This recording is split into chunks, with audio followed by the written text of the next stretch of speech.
On a tabletop, it may look like just another Samsung, but pick it up, turn it over in your hand, and suddenly you understand that its beginning of the alphabet name implies a fresh start.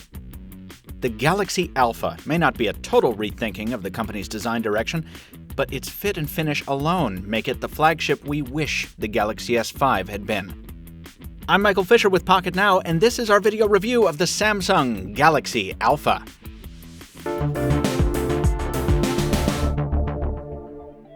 This review device comes to us courtesy of the folks at 28mobile, a global retailer specializing in unlocked smartphones. If you want a Galaxy Alpha of your very own, do what we did. Visit 28mobile.com and tell them Pocketnow sent you. Holding the Galaxy Alpha is key to understanding it. Only then does the cool aluminum side rail register, its sharp chamfered edge and subtle antenna inlays recalling Apple's iPhone 5 in all the good ways. At just over 6.5 millimeters thick, it doesn't take much weight for this little device to seem substantial, so its 115 grams feel just right in the hand. The back cover is broken up by a divot pattern that's more understated here than on other devices. The pits are much smaller than on the S5, and here they're tiny crosses instead of golf ball dimples, done up in a soft-touch paint job whose gummy finish helps the phone stick to the fingers. And though it looks seamless, stick a fingernail into that tiny groove alongside the camera and the cover pops right off, proving that beautiful design and removable batteries aren't always mutually exclusive. Under the cover, you'll find a few of the sacrifices Samsung has made to get the Alpha to its pocket-friendly dimensions. Yes, the battery is removable, but its capacity is puny compared to most modern flagships. Also, while Samsung was still able to make room for a heart rate sensor, it opted not to include microSD expansion. The onboard 32 gigs is all you get. On the plus side, the older microSIM slot has been upgraded to the more modern nano-SIM standard, and the speakerphone has been relocated to the phone's bottom edge. With the Galaxy Alpha, Samsung joins the likes of Sony and BlackBerry in offering top-tier specs on a mid-size phone. Depending on region, it ships with either Samsung's Exynos 5 Octa or Qualcomm's Snapdragon 801. We have the Exynos here. Both offer 2 gigs of RAM and all the radios you'd expect for their given region. Sadly, for couch potatoes, there's no IR port for remote control, but Samsung's fingerprint scanner remains built into the home button.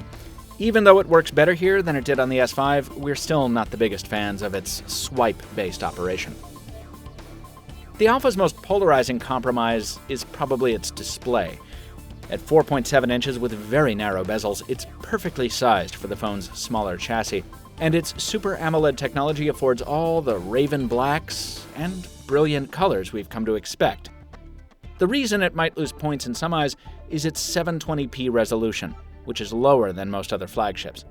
But just as we said of last year's Moto X, there's no real point in packing more pixels into a 4.7-inch footprint. This is a high enough pixel density for most folks, and a higher resolution would only serve to degrade the Alpha's already impaired endurance. More on this in a second.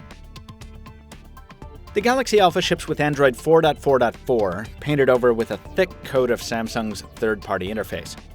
We've given the company's software plenty of coverage in previous reviews, so for a full-length look at Samsung's UI, we'll direct you to our various Galaxy S5 reviews from back in the spring. Now, what differences do exist on the Alpha are driven primarily by that screen size. The quirks are more tolerable just by virtue of being able to dart around with a thumb more quickly on this smaller screen. The innumerable toggles and the notification shade are more accessible, and multi-window remains one of our favorite parts of the Samsung experience. Other upsides run the gamut from major to tiny. The settings menu, for example, is just as confusing as ever, but being able to search for exactly what you're hunting for is a really nice convenience. Speed demons will still probably want to run a custom ROM or at least another launcher on the Alpha. A significant part of this experience is spent waiting for the multitasking ribbon to appear, for apps to restore from standby, for the clunky My Magazine app to load every time you accidentally swipe into it. We've even found ourselves waiting for the keyboard a few times, despite the fact that we replaced Samsung's with Google's almost immediately. Some of these issues might be due to the Exynos processor on our review device.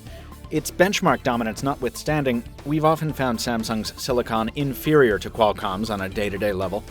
And sometimes, when you're not waiting, you're wincing at the continuous pop-up prompts. at the lackluster out-of-box keyboard, at the Nature UX sound effects that stopped making sense a generation ago. We'll look forward to Samsung's continued modernization of its UI. As it stands now on the Alpha, it's mostly an impediment to an otherwise powerful smartphone. The Alpha's camera is a 12-megapixel sensor with an LED flash, phase detection autofocus, and the feature-packed Samsung viewfinder that we've come to know and tolerate. Where the camera shines is in HDR mode, which is so good at bringing out highlights in darkened areas that we've taken to leaving it on more often than not. Daylight photos showcase Samsung's preference for vibrant color and high contrast, though as we demonstrated in a recent comparison, the Alpha is less blatant about this than the Galaxy S5. Focus isn't always as fast as we'd like, so some shots inevitably come out blurry, and that only gets worse in low light when the software stabilization kicks in to salvage every last photon. Just like its predecessors, the Alpha performs only adequately in near darkness. It really prefers those brightly lit, colorful scenes where Samsung's affinity for high contrast and saturation can shine. If you're a fan of selfies, don't expect any miracles from the 2.1 megapixel front-facing camera. Even in great lighting, its colors appear washed out. Plenty of digital noise, very little dynamic range. It's a selfie camera. Camcorder mode sticks to the same basic truths as before.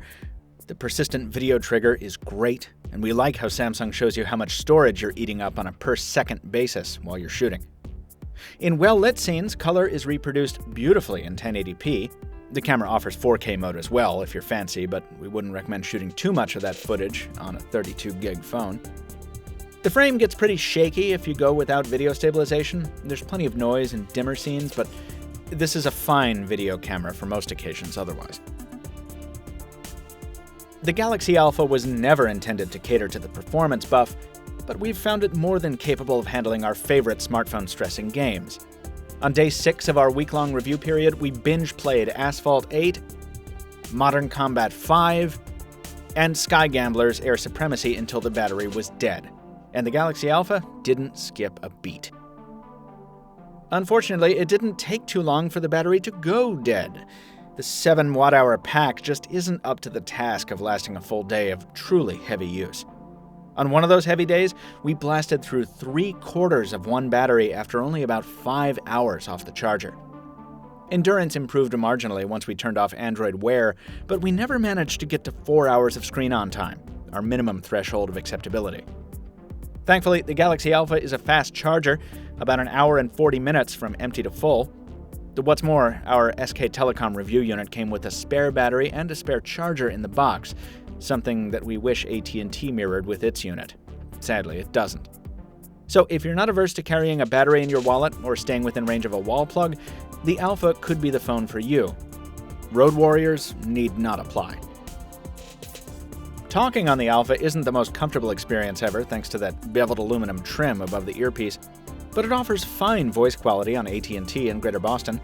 The speakerphone's new position on the bottom edge of the phone is a little tough for gaming because it's easier to accidentally block the port with your finger, and we wish it could be a little less tinny. We'll forgive all that, though, because we're grateful it's no longer sequestered on the back cover, like on every other Samsung phone. Even though you don't know what it is, you sense that the structure serves a very specific purpose. The Galaxy Alpha is available now for pre-order at AT&T for about the same price as the Galaxy S5.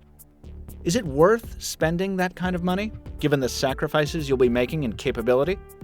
Well, as we said in our Alpha versus S5 comparison, if you're cosmetically inclined, yes. If not, then not so much. Even if you're taken with its physical presence, keep in mind that we're very likely looking at the future of Samsung design in the Alpha. For now, though, the Galaxy Alpha is the first really beautiful Samsung smartphone. We wish the Galaxy S5 was more like it, and we wish it hadn't taken Samsung so long to release it, but it's here now. And if you're someone who appreciates form at least as much as function, the Galaxy Alpha is worth serious consideration. Once again, our review unit comes to us from 28Mobile, where you can snag an unlocked Galaxy Alpha right now. Just visit 28mobile.com and tell them Pocket Now gave you the tip.